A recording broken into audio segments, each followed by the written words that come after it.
नमस्कार दोस्तों, एक बार फिर से आप सभी का स्वागत है हमारे YouTube चैनल आदिवीरा पॉइंट पर। तो दोस्तों, अभी तक आपने चैनल को सब्सक्राइब नहीं किया हुआ है तो चैनल को सब्सक्राइब कर लें और साथ में बेल आइकन को दबा दें और फ्री PDF और नोट्स के लिए टेलीग्राम ग्रुप को ज्वाइन कर लें। तो दोस्तों, आज हम बात करने वाले हैं मध्य प्रदेश PSC परीक्षा की, जो कि आपको कब होने वाली है। 11 अप्रैल को आपकी एग्जाम, प्रीलिम्स एग्जाम होने वाला है। तो इसको मतलब आपके पास 70 दिन बचे हैं और आपके लिए काफ़ी समय है, आप इसकी तैयारी कर सकते हैं। तो आज हम जानेंगे कि 70 दिन में आप कैसे एग्जाम को करेक्ट कर सकते हैं, और पूरा वीडियो को ध्यान से देखें क्योंकि ये एनालिसिस काफ़ी समय के बाद मैंने इस पर डिस्कस किया है, उसके बाद ला रहा हूँ आपको। पूरा हम देखेंगे कि आपने अभी तक कुछ नहीं भी पढ़ा है, लेकिन आपको कुछ बेसिक्स नॉलेज पहले होना चाहिए, तब आप 70 दिन में गारंटी मानिए आप एग्जाम को करेक्ट कर जाएंगे। और साथ में जानेंगे इसमें जो 2 पेपर होते हैं लास्ट C सेट वाला, उसकी भी तैयारी कैसे करें और क्या क्या उसमें आता है। तो पहले बात करते हैं हम इसके सिलेबस की, क्योंकि कोई भी एग्जाम्स के पहले उसका सिलेबस महत्वपूर्ण होता है। तो इसके सिलेबस को आप सभी को मालूम होगा कि 10 यूनिटों में टोटल बांटा गया है। सिलेबस इस बार PSC ने है एकदम क्लियर करके दिया है, टॉपिक बाय टॉपिक। इसमें सबसे ज़्यादा आपका MP का वेटेज है, लगभग 1/3 पार्ट जो है 100 में से हर 10 पार्ट है, तो हम मान के चल सकते हैं कि 10-10 यूनिट में सब में से आएगा। और MP की यूनिट 3 है। तो देखिए, सबसे पहले जो यूनिट है इसमें आपकी फर्स्ट नंबर जो है, इसमें आपके जो है MP का इतिहास दिया हुआ है। क्या दिया हुआ है? MP का इतिहास। इतिहास है, संस्कृति है, और इसके बाद जो है आपका साहित्य है। साहित्य है, इसके लिए देखिए मैंने आप लोगों के लिए लिख के भी रखा है। इस तरह आप लोग भी लिख सकते हैं, लिख सकते हैं कि इस तरह से देखिए कुछ जो है आपको लिख लेना, या आप उसका प्रिंट आउट ले सकते हैं और लिख सकते हैं, तो आप लिख लें, उसके लिए और बेटर रहेगा। इस तरह से कुछ आप इसको लिख सकते हैं। यहाँ से आपके लिए दिखेगा कि मैंने यहाँ लिख लिया है आपके लिए कि जो भी घटनाएं हैं, राजवंश, आंदोलन, स्थापत्य कला, जनजातियां, बोलियां, त्योहार, लोकगीत, लोक कला, लोक साहित्य, साहित्यकार कृतियां, धार्मिक पर्यटन स्थल, जनजातियां, व्यक्तित्व। तो ये सारा आपका यूनिट में है। यहाँ पर सेकंड यूनिट में भारत का आपका इतिहास है। तो यहाँ शॉर्ट में आपके लिए बता देता हूँ पहले कि क्या क्या है। फर्स्ट यूनिट में जैसे इतिहास की बात करी गई है, फर्स्ट यूनिट में इतिहास की बात है, तो यहाँ पूछा है इन्होंने MP का इतिहास, देन पूछा है फिर उन्होंने यहाँ पर भारत का इतिहास, सेम चीज यही पूछी है। यहाँ पर उन्होंने हिस्ट्री को कवर करके रखा है। फिर नंबर देखते हैं, तो देखिए यहाँ पर पूछा है मध्य प्रदेश का भूगोल, MP जियोग्राफी, MP जियोग्राफी पूछी है। उसके बाद इन्होंने क्या करा है, जैसे कि मध्य प्रदेश का भूगोल है, फिर उन्होंने क्या रख दिया है, भारत का भूगोल। मतलब यहाँ पर MP का इतिहास तो भारत का इतिहास, MP का भूगोल, भारत का भूगोल। इसके बाद क्या है आपका सिलेबस में दी, देखिए ये है आपका, देखिए विश्व में भारत का भूगोल। लेकिन थोड़ा यहाँ भूगोल को जो है इन्होंने यहाँ पर देख सकते हैं, भौतिक भूगोल, प्राकृतिक, सामाजिक और आर्थिक भूगोल, 4 भूगोल में बांटा है। तो यहाँ पर आपको 4 अलग अलग पार्ट है, लेकिन क्लियर करके रखा है, तो आपके लिए बहुत बेटर रहेगा। ये इन्होंने भूगोल वाला पार्ट करके रखा है। फिर यहाँ पर उन्होंने पूछा है 5वें नंबर पर जो है मध्य प्रदेश की क्या है, राज्य व्यवस्था या जो भी है संवैधानिक व्यवस्था जो है यहाँ पर। उसके बाद फिर उन्होंने क्या रख दिया है, इंडिया की राज्य व्यवस्था। तो ये चैप्टर अलग हो गया। ये देखिए यहाँ से आप देखेंगे कि दिखेगा आपके लिए कि देखिए यहाँ पर जो है पूरा इतिहास वाला चैप्टर है, ये इतिहास का हो गया, ये भूगोल का हो गया, ये हो गया 3 यूनिट। मतलब आपको MP के साथ जो है इंडिया को रिलेटेड करना है, और 6 चैप्टर आपके यहाँ से क्लियर हो गए। अब बचते हैं केवल आपके 4 चैप्टर। 4 चैप्टर में कौन कौन से टॉपिक आपके बचते हैं उसमें? एक तो साइंस वाला सेक्शन है, करंट वाला सेक्शन है, और आपका टेक्नोलॉजी का हो गया एक सेक्शन, और आपके पास इसके बाद बचते हैं लास्ट में आयोग। तो ये 4 सेक्शन आपके पास बचते हैं। तो इनको कैसे तैयार करें, इनके लिए आपको कोई भी NCERT की बुक्स फॉलो कर लें, और इसके पहले मैंने बुक लिस्ट भी डाली है, तो आप प्ले लिस्ट में जाकर बुक लिस्ट चेक कर सकते हैं। तो आपके लिए काफ़ी होगा, क्योंकि यहाँ बनाएंगे तो वीडियो काफ़ी लंबा जा सकता है, इसलिए आप प्ले लिस्ट में जाएँ, वहाँ आपको बुक लिस्ट मिल जाएगी, सेपरेट बताई हुई है। पिछली बार जो है आपके SC ST आयोग 3 जो है आयोग पूछे जाते थे, इस बार उनको हटा के, लेकिन हटे नहीं, ध्यान देना है आपके लिए, इस बार SC ST आयोग भी है, और आपके लिए जो मानवाधिकार संरक्षण अधिनियम 1993 है वो है। केवल सिविल अधिकार संरक्षण अधिनियम 1955 को इसमें रिमूव कर दिया है, बाकी सारे आयोग हैं। कुल मिलाकर आपके इसमें 15 आयोग हैं। अब 15 आयोग कौन कौन से हैं, देखिए आपको बता रहा हूं मैं। इसमें जो 15 आयोग हैं आपके, ये देख सकते हैं आप, इसमें 15 जो आयोग हैं आपके, इस तरह के कुछ इसमें आयोग हैं। तो आपको एक एक करके पढ़ लेना है। जैसे भारत निर्वाचन आयोग तो राज्य निर्वाचन आयोग, संघ लोक सेवा आयोग, मध्य प्रदेश लोक सेवा आयोग, नियंत्रण महालेखा परीक्षक, नीति आयोग, मानवाधिकार आयोग। अब मानवाधिकार आयोग में राज्य मानवाधिकार आयोग और राष्ट्रीय मानवाधिकार आयोग है। बाल संरक्षण आयोग में तो राज्य का भी है और अपना राष्ट्र का भी है। तो इन दोनों आयोग को आपको देखते चलना है। इसके बाद यहाँ पर इन्होंने लिखा हुआ है इत्यादि, यहाँ लिखा नहीं है मैंने, लेकिन आपके सिलेबस में दिया हुआ है इत्यादि, मतलब इन आयोग के अलावा भी और भी आयोग पूछ सकते हैं। तो आप ये नहीं कहेंगे कि आउट ऑफ सिलेबस आ गया, वो सारा पार्ट आपका सिलेबस के ही अंदर रहेगा। तो इसको करते हैं साइड। अब बात करते हैं क्या है, आपके पास बचे हैं केवल 70 दिन। 70 दिन बचे हैं और आपके पास जो है कितनी यूनिट है, 10 यूनिट हैं और 70 दिन, मतलब एक यूनिट जो है, एक यूनिट की बात कर रहा है, सब्जेक्ट की बात नहीं कर रहा, पूरे एक यूनिट, जो एक यूनिट में सिलेबस है, जैसे आपका मध्य प्रदेश का इतिहास, संस्कृति, साहित्य, इसके लिए आपके पास कितने मिल जाएंगे, डिवाइड करेंगे तो 7 दिन। मतलब सीधा सा है कि आपके लिए एक हफ्ता में जो है 1 यूनिट को फिनिश करना है। जो पीएससी में 10 यूनिट्स हैं उनको खत्म करना है और 7 दिन आराम से हो जाएगा, क्योंकि देखेंगे सिलेबस तो ज़्यादा कुछ है नहीं इसमें।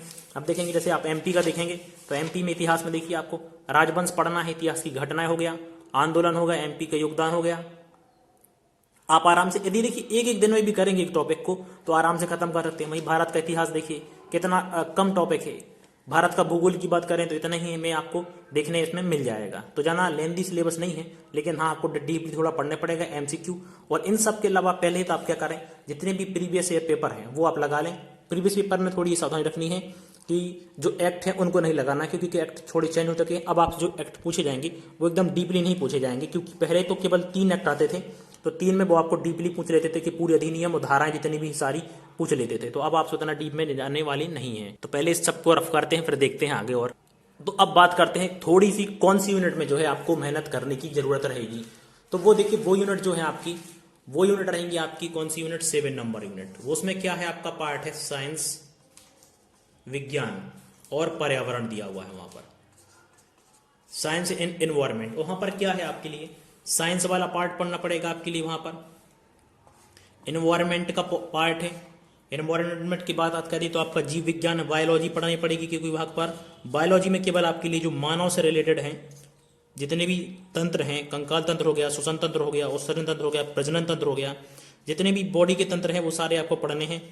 परिसंचरण तंत्र होगा, कंकाल तंत्र हो गया, इनसे जितने भी पोषक और विटामिन और पोषक पदार्थ, ये सारे आपके 3rd नंबर पर आएंगे। फिर इसके बाद क्या है इसमें आपका, यहाँ दे सकते हैं आप इसमें, ये देखिए जो है यहाँ पर सिलेबस मैंने लिखा हुआ है, तो आप भी इसको लिख लें, क्योंकि क्लियरिटी रहेगी आपके पास क्या पढ़ना है क्या नहीं करना। यहाँ पर देखिए कृषि उत्पाद तकनीक और खाद्य प्रसंस्करण। तो कृषि उत्पाद तकनीक को आपको थोड़ा नेट का सहारा लेना पड़ेगा, क्योंकि इसमें तकनीक वगैरह है। और स्वास्थ्य नीति कार्यक्रम जितने भी आपकी योजना चला जा रही है, आयुष्मान योजना हो चाहे हेल्थ योजना हो, जितने भी जो है सब आपको देखना पड़ेगा। प्रदूषण, प्राकृतिक आपदाएं प्रबंधन, तो इनको भी आप आराम से, आपके लिए मैं बताया ना मैंने कि अभी आपके लिए हर यूनिट के लिए 7 डेज हैं, एक ही यूनिट के लिए है। और आप यदि एक टॉपिक आराम से आप 1 डे में आराम से कर सकते हैं, आराम से उसके आप नोट बनाते चलें जो आपके लिए काम में आएंगे, तो आराम से आप इन सारी यूनिट को अपन कवर कर सकते हैं आराम से, कोई दिक्कत नहीं है।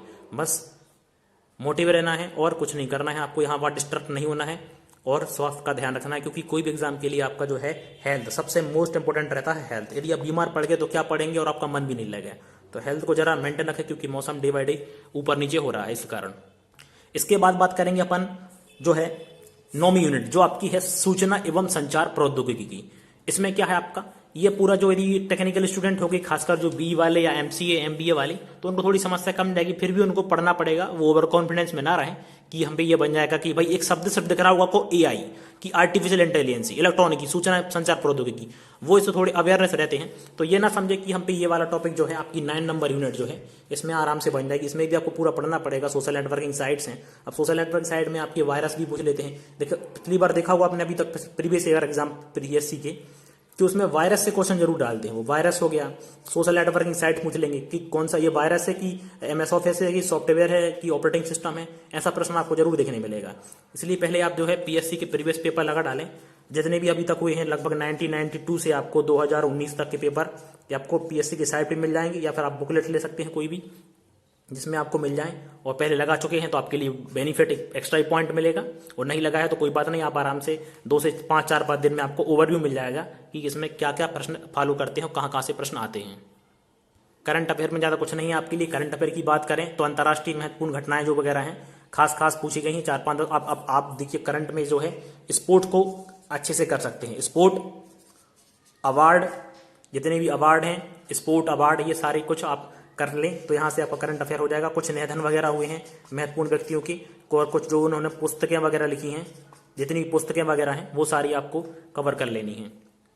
और 2000 पीएससी जो है 2018 से लगभग 2020 तक का करंट देख लें, और बाकी 18 और 19 का जो करंट अफेयर है उसमें आप जो मेन पॉइंट है, मेन पॉइंट को करना है, सारा कुछ नहीं करना है कि एकदम डीपली, लेकिन डीपली जो जाना है आपको 2020 के करंट अफेयर में जाना है। बाकी इनमें मेन फैक्ट्स देख लेने हैं कि जो कुछ खास योजनाएं लागू हुई हैं तो उन चीज़ों को आपको देख लेना है। इसके अलावा भी कोई यदि आपके लिए डाउट है तो आप कमेंट बॉक्स में कमेंट करके पूछ सकते हैं, और बाकी चैनल को सब्सक्राइब जरूर कर लें। इसके बाद जो आता है कि कुछ स्टूडेंट जो हैं उसके होंगे इंजीनियरिंग करके होंगे, या फिर कुछ एमसीए कंप्यूटर साइंस में स्नातक करके रखे होंगे, तो उनके लिए सी सेट वाला प्रश्न और आता है। तो उसके लिए देखिए हम उसके लिए भी सिलेबस रखा हुआ है। उसके लिए देखिए क्या क्या आता है उसमें जो पैटर्न है आपका ये है, उसमें जो है पैटर्न आपका देखिए ये है, जो ये सिलेबस है उसका। इसमें जो देख लें आप सिलेबस, इसके स्क्रीनशॉट लेना चाहें तो स्क्रीनशॉट ले सकते हैं, बाकी आपको सिलेबस आपने देख लिया होगा। इसमें बोधगम्यता है कि आपकी सोचने समझने की क्षमता है कि आप कैसा सोच पा रहे हैं, संचार कौशल सहित अंतर व्यक्तित्व कौशल, तार्किक कौशल, विश्लेषण योग्यता, निर्णय लेना, समस्या समाधान, सामान्य मानसिक योग्यता, आधारभूत संख्यान। इसमें आपके जो पाई चार्ट है 10 स्तर तक के आंकड़ों का निर्वचन, इसमें आपको पक्का देखना एक ना एक। और लास्ट पता है हिंदी भाषा में बोधगम्यता कौशल। तो लास्ट वाला 7 चैप्टर में टोटल ये जो है इसको पहले रफ कर लेते हैं। तो हम देख रहे थे जो आपका सेकेंड पेपर होता है सी सेट का, सी सेट ये आपका होता है सेकेंड पेपर। इसमें आपकी कॉपी तब चेक की जाती है जब फर्स्ट पेपर में जब आप है 40% मार्क 100 कैटेगरी की बात कर रहे हैं आप गेन कर लें, लेकिन ये तो सभी कर लेंगे। बाकी उसके बाद आपकी इसकी चेक की जाती है, तो ये आपकी जो है फॉरेस्ट वाली जो है एमपीपीएससी फॉरेस्टर की पोस्ट निकलती है, उसमें आप इसकी एलिजिबल है तो आप देख लें फॉरेस्ट का। तो सिलेबस अभी आपके सामने हमने डिस्कस किया ही था कि आपके पास सिलेबस ये है, तो आपने सिलेबस देख ही लिया है। अब इसमें बात करते हैं कैसा क्या पूछा जाता है। तो बाकी देखिए हिंदी भाषा में है आपके लास्ट में देखने मिलेंगे 4 आएंगे क्वेश्चन टोटल 20 नंबर के। ये आपको गद्यांश रहेंगे, गद्यांश मतलब कोई आपके लिए पैराग्राफ दिया रहेगा, उसमें से आपको 5 क्वेश्चन छांटने पड़ेंगे, तो ये इस तरह के क्वेश्चन आते हैं। इसके बाद देखते हैं तो आंकड़ों का निर्वचन और पाई चार्ट या ग्राफ चार्ट। तो इसमें क्या आता है, इस वाले सेक्शन में कुछ आपको पाई चार्ट दे रहेंगे कि कुछ आंकड़ों का अध्ययन इस तरह के दे देंगे, या फिर कुछ ऐसा करके आपको यहाँ आंकड़े परसेंट में डिग्री में दे रखेंगे, तो उनसे आपके लगभग 5 से 10 क्वेश्चन पूछे जाते हैं। और यहाँ पर आधारभूत संख्यान, तो इसी का आ जाता है आधारभूत संख्यान।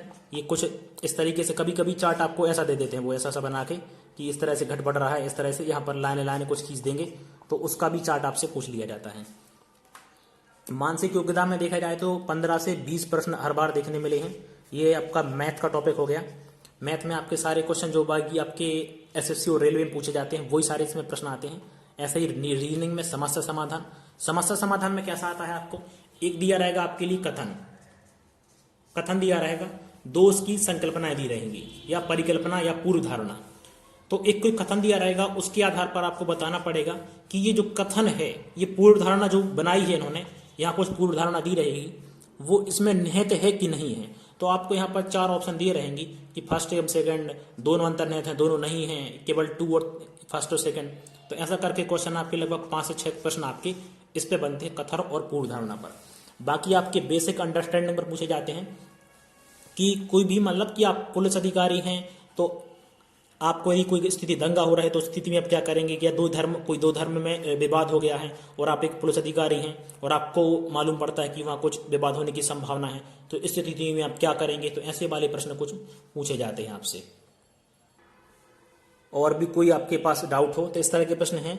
और जो भी है आपका बोधगम्यता हो गया, बोधगम्यता में वही अंडरस्टैंडिंग वाले प्रश्न, वो तो आपका क्या है आप प्रैक्टिस करते रहिए। और ये तो क्या है आपके लिए जो है वहाँ एग्जाम टाइम में आप क्या सोच पा रहे हैं, जो आयोग ने प्रश्न दिए हैं और आपकी थिंकिंग है, दोनों मैच करनी चाहिए। अंडर मतलब ओवरटेक नहीं होनी चाहिए, वरना मार्क्स आपके कटेंगे। क्योंकि कथन पूर्व धारणा में क्या है, जितना आप प्रैक्टिस करेंगे उतना आपको अंडरस्टैंडिंग आएगी कि क्या कथन सही है और क्या कथन सही नहीं है। कुछ उसके बेसिक पॉइंट हैं, आपको लगेगा नहीं यार सही है, ये सही है, तो इसमें थोड़ा सा आप प्रैक्टिस करें तो आपके लिए धीरे धीरे ये चीज़ें सारी आ जाएंगी। ये सिलेबस में सिर्फ इतना ही था आपकी।